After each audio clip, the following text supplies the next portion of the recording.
လုံးပဲမင်္ဂလာပါဒီနေ့ကတော့ Quick Credit Project ဖြစ်ပါတယ် Okay ကျွန်တော်တို့ဒီအမြန်လုပ်ရမယ့်ဒီ credit အလုပ်တွေရှိတယ်ပေါ့နော်ကျွန်တော်တို့ urgent job တွေဆိုတော့ဒီ urgent တွေကိုကျွန်တော်တို့ဘယ်လို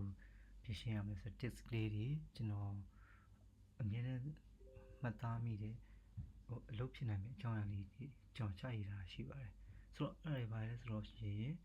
နံပါတ်1ကတော့ဒီတွေးမခေါင်ပါနဲ့ပေါ့နော်ကျွန်တော်တို့ဒီလိုလုပ်ရင်ဖြစ်ပါမလားဟိုလိုလုပ်ဖြစ်ပါမလားဆိုတော့ဒီတွေးတွေအရင်အများကြီးနေချက်ပြီးတွေးနေတာတွေကိုကျွန်တော်တို့တွေးဖို့မဖြစ်နိုင်ပါဘူး Okay နံပါတ်2ကတော့ကျွန်တော်တို့ဒီအရင်အမြန်ရေးချစ်လို့ရတာတွေကိုကျွန်တော်သုံးပါမယ်ကျွန်တော်တို့ notes ရေးလို့ရမယ်စာရွက်ကလေးနဲ့ဖုန်းလေးနဲ့ဖြစ်စီခဲတယ်လေးနဲ့ဖြစ်စီဖုန်းမှာလည်းဒီ note ဖြစ်နေရှိနေတယ်ရေးလို့ရပါတယ်ဒါမှမဟုတ်လည်းကျွန်တော်တို့ဒီလိုမျိုး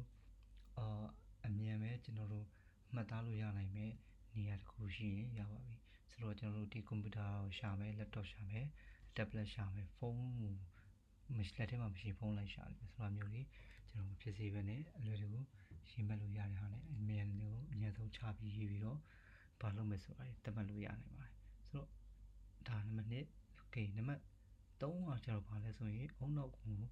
လမ်းဆက်မှုရှိနေဖို့လိုပါတယ်ကျွန်တော်ဒါမှကျွန်တော်တို့အမြန်လုပ်ရမယ့်အလုပ်တွေကိုအချိန်မီပြီးဖို့အတွက်ကိုကျွန်တော်တို့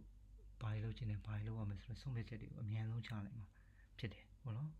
ဆိုတော့ Okay နံပါတ်4အနေနဲ့ကတော့ဒီရှိတဲ့လူစွမ်းအားအရင်းမြစ်ကိုသုံးပါကျွန်တော်တို့ဒီဟိုလူရှိမှရမယ်နောက်ထပ်တစ်ယောက်ထပ်ခေါ်အောင်မယ်ဆိုတာမျိုးတွေထက်အခုကျွန်တော်တခါလေဒီဘလော့တန်သွင်းလိုမျိုးတွေပေါ့နော်ဒီတယောက်တည်းရှိတယောက်တည်းနဲ့လဲဖြစ်အောင်လုံးပြီးတော့အဆင်ပြေသွားနိုင်တဲ့နည်းလမ်းကိုရှာမှဖြစ်ပါတယ်နံပါတ်နောက်ဆုံးချက်ကလေးနဲ့ကျွန်တော်သတ်မှတ်ထားတာလေးကတော့အရေးကြီးဆုံးလည်းဖြစ်မှာတင်ပါတယ်ကျွန်တော်တို့ဒီလိုအပ်နေတဲ့အချက်လက်တွေလိုအပ်နေတဲ့ knowledge တွေလိုအပ်နေတဲ့အချက်လက်တွေပညာရပ်နဲ့ပတ်သက်တဲ့အရာတွေကိုကြိုတင်ပြီးတော့လေ့လာထားဖို့လိုပါတယ် Okay ဆိုတော့ကျွန်တော်တို့ဒီ credit ဘက်ကိုပြန်လှည့်မယ်ဆိုရင်ကျွန်တော် credit နဲ့ပတ်သက်တဲ့ဟာတွေ brand တွေကြော်ညာတွေသူများတွေကဘယ်လိုလုပ်ထားခဲ့သလဲဆိုတာတွေအများတန်း reference တွေနဲ့ပြန်ပြီးတော့စဉ်းစားလို့ရအောင် memory မှာပြတ်ပေါ်အောင်မှတ်သားထားဖို့လိုမယ်ပြီးတော့ဘယ်လို credit မျိုးကတော့ဘယ်လိုမျိုးတွေ research မျိုးတွေဖြစ်နိုင်တယ်ဆိုတော့ကြိုတင်စဉ်းစားသုံးသပ်ထားရှိမယ်ကိုယ့်ရဲ့ experience တွေကိုပြန်လည်ပြီး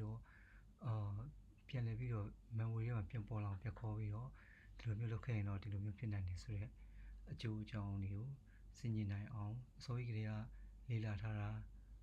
စဉ်းကျင်ထားတာသုံးသပ်ထားတာရှိရမယ်မှတ်သားထားတာရှိရမယ်လိုအပ်လို့ရှိရင်သင်ယူထားတာတွေသင်ရရှိရင်သင်ယူတာရှိရမယ်ဒီထဲမှာဘာရှိမလဲဆိုလို့ရှိရင်ကျွန်တော် tools တွေအသုံးပြုနိုင်အောင်AI ကအစပေါ့ဟိုဟာဖြင့်ချက်ချင်း prompt လေးထုတ်ပြီးတော့ရေးနိုင်အောင်ဒီလိုမျိုးကြိုတင်လေ့ကျင့်ထားတာမျိုးကြိုတင်ပြင်ဆင်ထားတာမျိုးရှိရင်ကျွန်တော်တို့ဟာဒီအားချက်အလုပ်တွေပေါ်လာခဲ့ပြီဆိုရင်ကျွန်တော်တို့ဟာအချိန်တွေဆွဲနေတာမျိုးအချိန်တွေလေးပြနေတာမျိုးအချိန်ယူစဉ်းစားပြီးတော့တွေးဝေနေရတဲ့ဟာမျိုးတွေချက်လက်တစ်ခုကိုလိုက်ရှာနေရတဲ့ဟာမျိုးတွေကျွန်တော်တို့ကအများကြီးကင်းဝေးသွားမယ်ကျွန်တော်သူများထပ်ပို့ပြီးတော့အလုပ်တစ်ခုကိုအားချက်ဖြစ်နေတဲ့ဟာကိုအချိန်မီအောင်လှုပ်ဆောင်နိုင်မှာဖြစ်တယ်ဆိုတဲ့အကြောင်းကိုကျွန်တော်ဒီဟာလေးကဝင်မြပေးတာဖြစ်ပါတယ်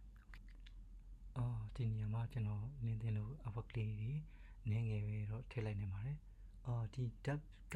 ကြော်ညာလေးမှာဆိုရင်လည်း our graphic designer is only 0ပြီးတော့သွားတယ်Colgate တူတူပါပဲဒီနောက်ထပ်ဒီကန်လေးရဲ့ကြော်ညာလေးအလုပ်ပါပဲသူတို့လင်းတင်လို့အဆင်ပြေတဲ့နီလာလေးကိုသုံးပြီးတော့ creative ဖြစ်အောင်ဖန်တီးထားတဲ့ဒီ our clay ရဲ့တချို့ဖြစ်ပါတယ်နော်ချိန်လေးနည်းနည်းလေးကြော်ရတယ်ကျွန်တော်တို့ဒီနောက်တစ်ရက်ခေါ်ပြီပေါ့နော် post demo တော့က Okay ကျေးဇူးတင်ပါတယ် bye bye